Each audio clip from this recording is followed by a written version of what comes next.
Pemirsa, Polda Metro Jaya kembali memeriksa Ketua Nonaktif KPK, Firly Bahuri. Firly Bahuri diperiksa sebagai tersangka kasus dugaan pemerasan mantan Menteri Pertanian Syahrul Yassin Limpo. Firly diperiksa Subdit Tipikor Polda Metro Jaya dan Direktorat Tindak Pidana Korupsi di Bareskrim Mabes Polri. Firly diperiksa sejak pukul 10 WIB hingga 20:10 WIB. Saat tiba di gedung Bareskrim Polri, Firly melewati awak media tanpa sepatah kata. Firly terlihat berjalan cepat untuk menjalani pemeriksaan. Selesai menjalani pemeriksaan, Firly kembali mencoba menghindari awak media. Firly Bahuri keluar lewat pintu setum dengan pengawalan ajudannya. Sementara polisi menyebut pemeriksaan kedua sebagai tersangka ini telah dijadwalkan untuk meminta keterangan tambahan.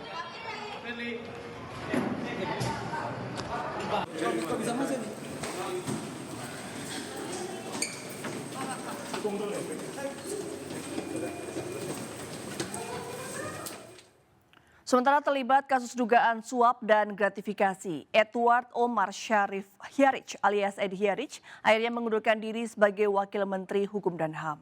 Surat pengunduran diri Edi telah diterima oleh Kementerian Sekretariat Negara dan akan diserahkan ke Presiden Joko Widodo.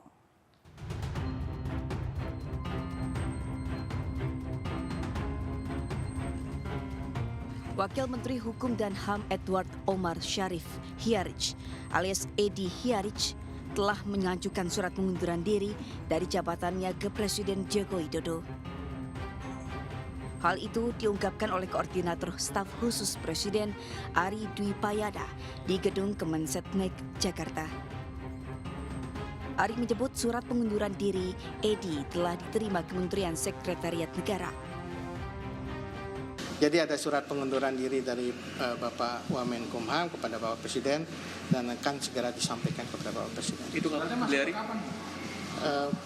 Kalau tidak salah masuk hari Senin yang lalu. Ya. Di surat ini dijelaskan nggak alasan pengunduran dirinya beli hari? Saya belum melihat suratnya ya. Tapi surat itu ditujukan pada Pak Presiden segera disampaikan setelah Bapak Presiden. Berarti sore nanti ya Pak? Ya, Bapak Presiden akan disampaikan setelah Bapak Presiden kembali ke Jakarta. Seperti diketahui, KPK telah menetapkan Edi Hiyarich sebagai tersangka dalam kasus penerimaan suap dan gratifikasi. Edi diduga menerima suap sebesar 7 miliar rupiah dari seorang pengusaha berinisial HH yang meminta konsultasi hukum. KPK juga mencegah Edi dan 3 pihak lain untuk berpergian ke luar negeri selama 6 bulan mulai 29 November 2023. Dari Jakarta, Aulina Rizky Ainus melaporkan.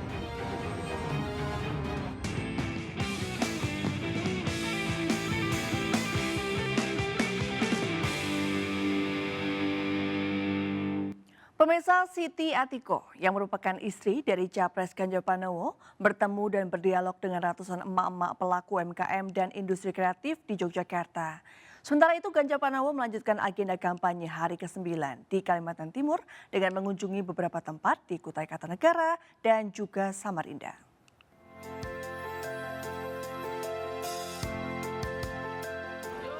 Kedatangan Siti Atiko Ganjar Pranowo disambut antusias ratusan emak-emak pelaku UMKM dan industri kreatif serta pariwisata di Oma Omblong, Sleman, Yogyakarta. Mereka meneriaki dukungan terhadap pasangan Capres-Cawapres Ganjar Pranowo dan Mahfud MD. Selain bertemu dan berdialog dengan pelaku UMKM, Atiko juga sempat mencoba teknik menyablon kaos. Menurutnya, Yogyakarta memiliki potensi luar biasa terkait dengan UMKM maupun industri kreatifnya, terlebih dengan pariwisatanya yang juga potensial. Ia berharap UMKM dapat mengembangkan usahanya dengan lebih kreatif dan inovatif. Tentu diperlukan tindakan yang kreatif dari kita semua, inovatif, agar UMKM khususnya di industri kreatif ini tidak hanya menjadi tuan rumah di negara sendiri, tapi juga menguasai pemasaran secara global. Sementara itu Ganjar Pranowo melanjutkan rangkaian kampanye dengan belusukan ke Pasar Loak Hulu Kutai Kartanegara, Kalimantan Timur. Ganjar disambut antusias dengan masyarakat hingga simpatisan. Dalam kesempatan ini, Ganjar juga menghampiri sejumlah pedagang dan mendengarkan aspirasi dari para pedagang. Tak sedikit pula masyarakat yang rela berdesakan menghampiri Ganjar untuk sekedar bersalaman ataupun bersuah foto. Selain itu, Ganjar juga menyempatkan diri berbelanja tempe khas Lowakulu Kutai Kertanegara. Masih yang pertama silaturahmi dulu ya. Ternyata banyak pendatang. Dibilang, Pak dari Demak, dari Ngawi, pendatang. Jadi rasanya senang bisa bertemu saudara-saudara kita yang sudah lama merantau. Saya senang melihat wajahnya ceria. Itu penting buat saya. Tapi selalu kita coba ngecek kebutuhan pokok harganya seperti apa. Masyarakat berharap jika terpilih menjadi presiden, Ganjar dapat membawa dan meningkatkan perekonomian rakyat kecil. Cawapres nomor urut 1 Abdul Muhaimin Iskandar bertemu dengan mahasiswa Universitas Al-Muslim Pesangan Siblah Krueng di Kabupaten Biren, Aceh. Dalam pertemuan ini, mahasiswa meminta kepada Muhaimin untuk menghapus narkoba dan judi online. Mahasiswa Universitas Al-Muslim Pesangan Siblah Krueng meminta Cawapres Muhaimin Iskandar untuk menghapus narkoba dan judi online. Mahasiswa menilai narkoba dan judi online merupakan masalah sangat serius di Indonesia, termasuk di Kabupaten Biren karena telah merusak generasi muda dan merugikan masyarakat. Adik-adik semua, mohon maaf nih suaranya sudah mulai. Kontributor iNews Kabupaten Biren Musriadi melaporkan, dalam pernyataannya Muhaimin berkomitmen untuk memerangi narkoba dan judi online dan mendorong pemerintah untuk memperkuat penegakan hukum.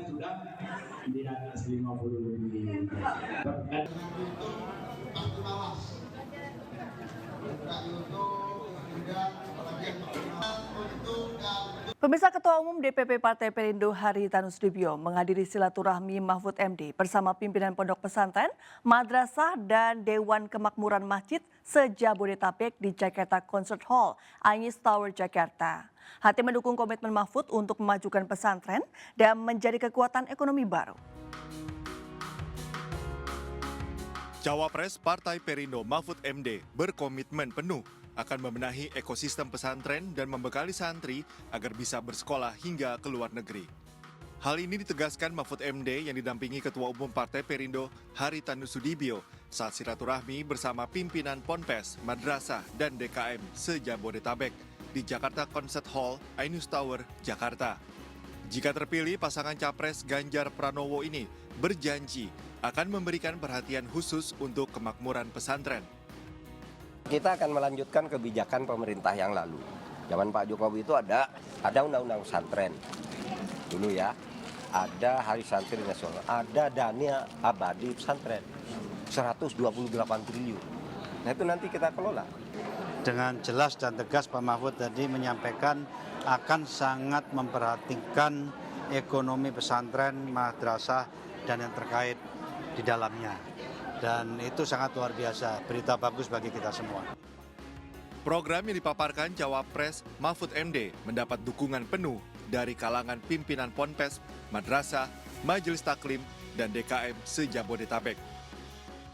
Pak Mahfud karena memang beliau berasal dari pondok pesantren, tahu betul bagaimana nasib dari guru-guru ngaji, kemudian majelis-majelis taklim, bahkan masjid dan pondok pesantren.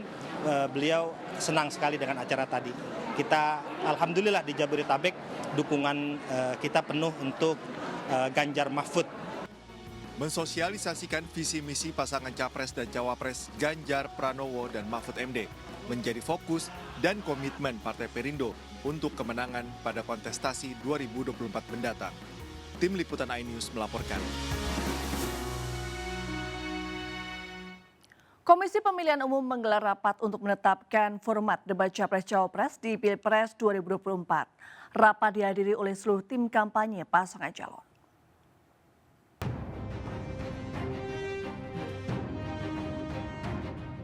Komisi Pemilihan Umum menggelar rapat untuk menetapkan format debat Capres-Cawapres di Pilpres 2024. Rapat berlangsung sejak Rabu siang dan dihadiri oleh seluruh tim kampanye pasangan calon. Selain memutuskan format debat, rapat juga membahas beberapa aspek lain, diantaranya yaitu tema debat, panelis, moderator, hingga jumlah tamu undangan. KPU sebelumnya sudah menggelar rapat koordinasi pada pekan lalu yang menghasilkan kesepakatan tanggal pelaksanaan 5 kali debat serta lokasi yang seluruhnya akan digelar di Jakarta. Soal nanti tampilnya didampingi atau tidak, nanti kita bicarakan bagaimana. Tetapi ini yang bicara boleh dikatakan sepenuhnya, kalau dibaca pres ya sepenuhnya capres. Kalau cawapres ya sepenuhnya cawapres. Berbeda dari format debat Pilpres 2014 dan 2019, debat Pilpres 2024 kali ini tetap mengadakan debat sesi cawapres, namun pelaksanaannya didampingi oleh pasangan calon presiden. Menurut KPU, pendampingan capres dalam sesi debat cawapres tidak dilarang dalam Undang-Undang Pemilu. Namun demikian, cawapres akan menjadi aktor utama dalam sesi tersebut. Tim Liputan iNews melaporkan.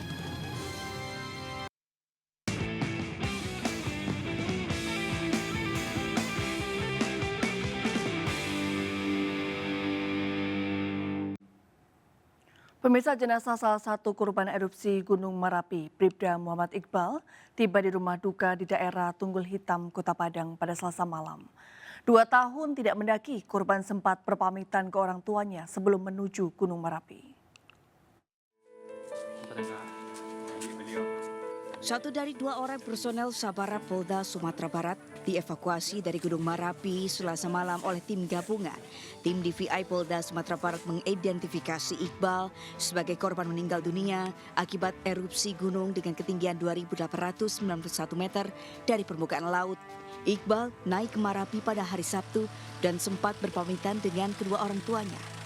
Jenazah Iqbal dimakamkan di tempat pemakaman umum Tunggul Hitam, Kota Padang yang berada tidak jauh dari rumahnya. Sementara hari ketiga pencarian dan evakuasi korban erupsi Gunung Merapi di Sumatera Barat, tim SAR gabungan menemukan 2 lagi korban tewas di puncak gunung. Dengan teridentifikasinya 2 korban ini, jumlah korban tewas menjadi 22 orang. Kabid Dokes Polda Sumbar Kombes Pol Lisda mengatakan, seluruh korban yang telah diidentifikasi langsung diserahkan pada keluarga untuk dimakamkan secara layak. Sampai saat ini jenazah yang sudah kita terima itu ada 22. Jadi tadi malam masuk lagi itu 17. Jadi hari pertama kita menerima 5, kemudian kemarin hari kedua kita menerima sebanyak 17. Kalau pemulangan jenazah ya seperti biasa kita lakukan dimandikan, kemudian dikafani, setelah itu kita kembalikan kepada keluarga. Seluruh korban telah dibawa keluarga ke beberapa daerah, diantaranya ke Padang, Pariaman, Solok Selatan, Tanah Datar, hingga Pekanbaru, Provinsi Riau. Dari Bukit Tinggi, Sumatera Barat, Wahyu Sikumbang, iNews melaporkan.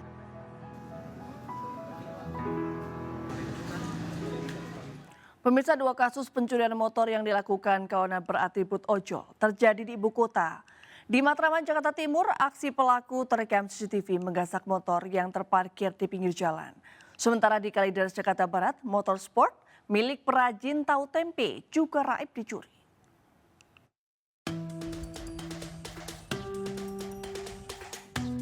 Kamera CCTV merekam detik-detik pencurian motor di Jalan Multikarya 3 Matraman, Jakarta Timur.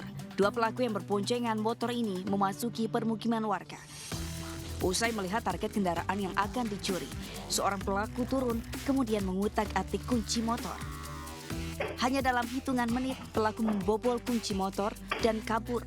Menurut warga, pencurian sempat dilihat warga, namun karena salah satu pelaku mengenakan atribut ojol, warga mengira pengemudi ojek tengah menunggu penumpang.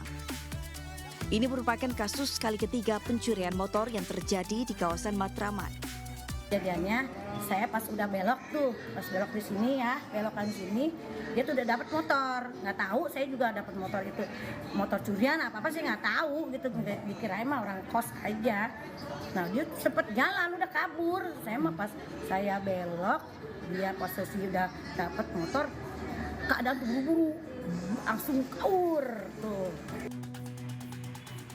Sementara itu di Jakarta Barat, kawanan pencuri beraksi di salah satu rumah warga di Semanan, Kalideres.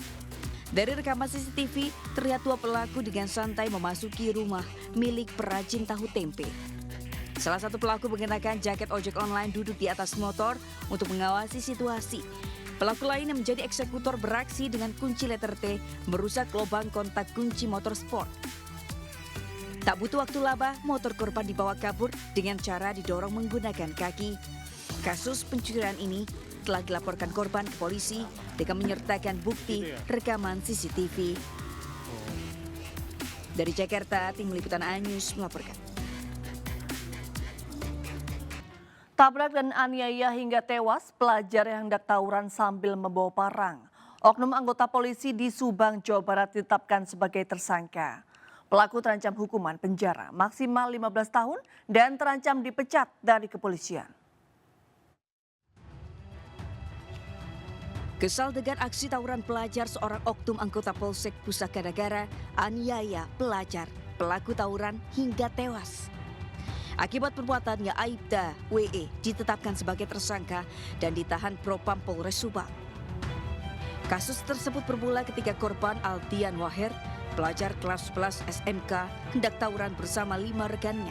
Namun tawuran tersebut batal karena lawan yang melarikan diri melihat korban dan rekannya membawa sejumlah senjata tajam. Menanyakan karena tidak kooperatif, dari keterangan pelaku ini menanyakan dari mana dan tidak menjawab kooperatif. Pelaku ini melakukan kekerasan dengan memukul di bagian wajah korban. Tidak terima dengan kematian adiknya, kakak korban menuntut agar pelaku dihukum semaksimal mungkin. Apalagi melihat kondisi korban yang sangat tragis dengan luka parah di bagian kepala dan patah tangan sebelah kanan. Iya, dituntut seadil-adilnya, kan nyawa ya, bengap-bengap semua. Oh, banyak luka lebam gitu ya? Iya. Apalagi ini? Ini tempurungnya, kan harusnya keras kepala. Ini nyoy kayak mangga yang mau busuk tuh. Sampai gede banget, terus mata keluar darah terus. Tangan ini patah. Akibat perbuatannya, oknum polisi tersebut terancam hukuman penjara maksimal 15 tahun dan terancam dipecat secara tidak hormat dari kepolisian. Dari Subang, Jawa Barat, Yudi Heriawan, iNews melaporkan. Pemirsa, seorang penumpang pesawat Pelita Air diamankan petugas keamanan Bandara Internasional Juanda, Surabaya. Pasalnya ia bercanda akan membawa bom ke dalam kabin pesawat hingga mengakibatkan kegaduhan dan pesawat tersebut gagal terbang. Ancaman bom di Bandara Juanda, Surabaya viral di media sosial. Pesawat Pelita Air dengan nomor penerbangan IP205 tujuan Surabaya, Jakarta, Rabu siang gagal terbang dari landasan Bandara Internasional Juanda, Surabaya. Hal ini terjadi setelah kru pesawat melaporkan adanya ancaman bom dari seorang penumpang di dalam pesawat. Mendapat laporan, pihak keamanan bandara langsung melakukan pemeriksaan, mengevakuasi dan mengamankan seorang laki-laki bernama Surya Hadiwijaya yang duduk di kursi 14A sebagai terduga pelaku penyebar ancaman bom. Dari keterangan tertulis pihak Angkasa Pura Juanda, ancaman bom tersebut hanya candaan penumpang pesawat yang terdengar oleh kru pesawat. Kejadian ini tidak berdampak pada jadwal penerbangan lainnya. Pesawat Pelita Air dengan nomor penerbangan IP205 telah berhasil lepas landas menuju Jakarta pada pukul 18 waktu Indonesia Barat. Sedangkan pelaku pelontar candaan adanya bom di pesawat masih dimintai keterangan polisi militer Angkatan Laut Juanda. Dari Sidoarjo, Jawa Timur, Yoyok Agusta, iNews melaporkan. Diwarnai bentrokan, puluhan massa aksi mahasiswa mendesak Bupati Pangkep untuk segera mengoptimalkan Rumah Sakit Pratama Sailius di Pangkep, Sulawesi Selatan.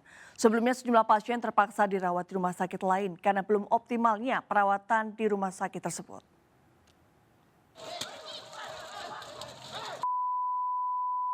Sejumlah mahasiswa bentrok dengan Satpol PP Kabupaten Pangkep. Aksi unjuk rasa ini dikarenakan para mahasiswa menuntut agar segera diaktifkannya rumah sakit baru di Desa Silius. Sejak diresmikan di bulan Mei tahun 2023, rumah sakit tipe D ini belum memberikan pelayanan kesehatan secara maksimal. Bahkan warga yang sakit harus dirujuk ke rumah sakit yang ada di Lombok NTB untuk mendapatkan pelayanan kesehatan. Selain itu juga para pengunjuk rasa kecewa karena tidak dapat bertemu dengan Bupati Pangkep. Pada pemerintah Kabupaten Pangkep itu teman-teman para masa aksi itu meminta untuk difasilitasi untuk ketemu dengan Bupati. Cuman yang hadir pada hari ini tidak mampu menghadirkan Pak Bupati, sehingga teman-teman untuk membakar semangat teman-teman itu dengan ingin membakar ban. Rumah sakit yang di Sailus agar cepat dioperasikan oleh pemerintah Pangkep. Karena di sana, karena di sana sangat membutuhkan untuk peralatan maupun obat-obatan maupun petugas rumah sakit medis agar bisa mencegah kalau ada yang sakit bisa diantisipasi. Aksi unjuk rasa berakhir setelah proses mediasi dengan Satpol PP. Dari Kabupaten Pangkep, Sulawesi Selatan, Udin Syahrudin, iNews melaporkan. Yang sempat dinyatakan hilang dibawa oleh pengasuhnya. Bocah laki-laki berusia 3 tahun di Depok, Jawa Barat akhirnya dipertemukan kembali dengan orang tuanya.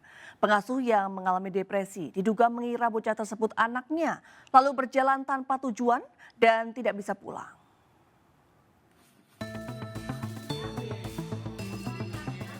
Pertemuan antara bocah yang dilaporkan hilang dengan sang ayah berlangsung di rumah aman milik Dinas Sosial Kota Depok. Pertemuan ini usai sang ayah melaporkan hilangnya sang anak ke Polsek Sumajaya, kemudian pihak kepolisian bekerjasama dengan Dinas Sosial Kota Depok untuk mencarinya. Sebelumnya, polisi sempat membawa pengasuh dan bocah tersebut ke kantor polisi karena nampak linglung. Namun, sang pengasuh sulit dimintai keterangan hingga akhirnya dibawa ke rumah aman. Menurut sang ayah, Senin lalu sang anak dibawa meninggalkan rumah oleh pengasuhnya yang bernama Winda, namun tidak kunjung pulang. Khawatir dengan sang anak, sang ayah membuat laporan polisi. Pengasuh yang mengalami depresi diduga mengira bocah tersebut adalah anaknya, lalu berjalan tanpa tujuan dan tidak bisa pulang. Bu Winda ini bukan istrinya, bukan. Ini adik ini bukan anaknya Bu Winda juga.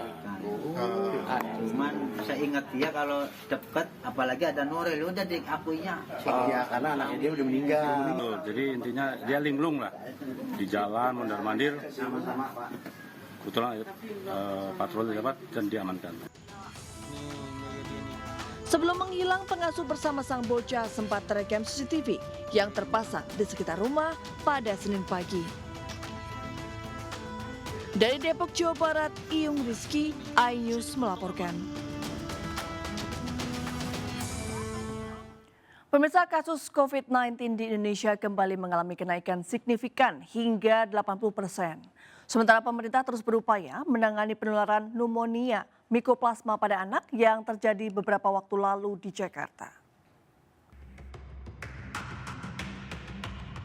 Meningkatnya kasus COVID-19 di Indonesia dinilai terjadi karena imunitas terhadap infeksi COVID-19 belum terbentuk dengan baik dan menurun seiring waktu. Untuk meningkatkan imunitas, masyarakat diimbau untuk melengkapi vaksinasi booster. Selain itu, warga negara Indonesia juga diimbau untuk menunda perjalanan ke luar negeri untuk mengantisipasi penyebaran virus COVID-19. Meski mengalami peningkatan dalam sepekan terakhir, Kementerian Kesehatan belum menemukan adanya varian baru COVID-19 yang ada di Indonesia, yaitu subvarian Omicron BA.286 yang kini didominasi di banyak negara tetangga, seperti Singapura dan Malaysia. Kalau kita lihat bulan-bulannya ini, sampai November datanya menunjukkan memang terjadi peningkatan. Lihat Oktober 65 kasus yang terkonfirmasi. Di November 20 sampai 26 ada 151. Jadi 3 kali nih peningkatannya kalau kita lihat ya dari Oktober ke November. Jadi pesan dari sahabat untuk sahabat, mencegah itu lebih baik. Kedua, melaksanakan protokol kesehatan dan vaksinasi terbukti menyelamatkan kita dari pandemi COVID-19. Oleh sebab itu mari kita mulai terapkan kembali protokol kesehatan dan vaksinasi. Sementara itu pemerintah terus berupaya menangani penularan pneumonia mikoplasma pada anak yang terjadi beberapa waktu lalu di Jakarta. Walaupun sudah dinyatakan sehat, namun belum diketahui apakah itu memang pneumonia yang sama dari Cina atau kasus baru dalam penularannya. Setelah kami konfirmasi, saat ini ada 6 kasus pneumonia mikoplasma yang pernah dirawat di beberapa rumah sakit, ada 2, yang 5 di Medistra dan 1 di rumah sakit JWCC.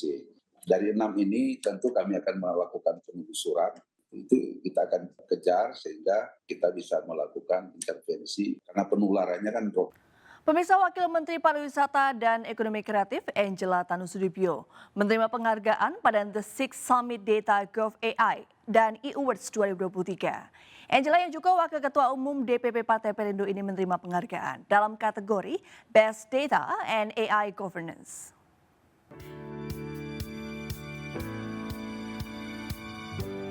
Wamen Parekraf Angela Tanusudibyo hadir secara daring sebagai pembicara pada The Six Summit Data Gov AI NE Award 2023 secara daring.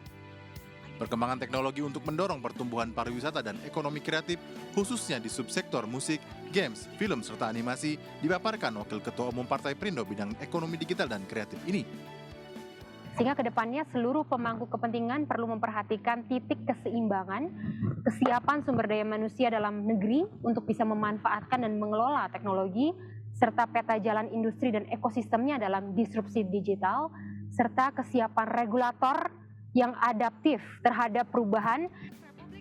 Dalam acara yang digelar pada 22 hingga 24 dan 28 November 2023 di Jakarta ini, Angela Tanusudibyo yang juga Wakil Ketua TPN Ganjar Mahfud MD menerima penghargaan untuk kategori Best Data and AI Governance.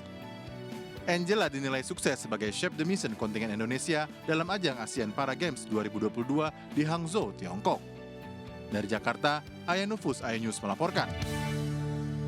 Pemirsa, kawasan hutan pinus Batur di Desa Bangli disulap menjadi destinasi wisata.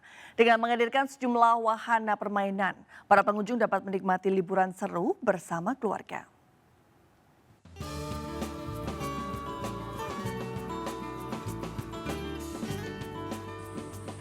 Hutan pinus di kawasan Desa Batur Selatan, Kabupaten Bangli, Bali, dirubah menjadi tempat wisata menarik.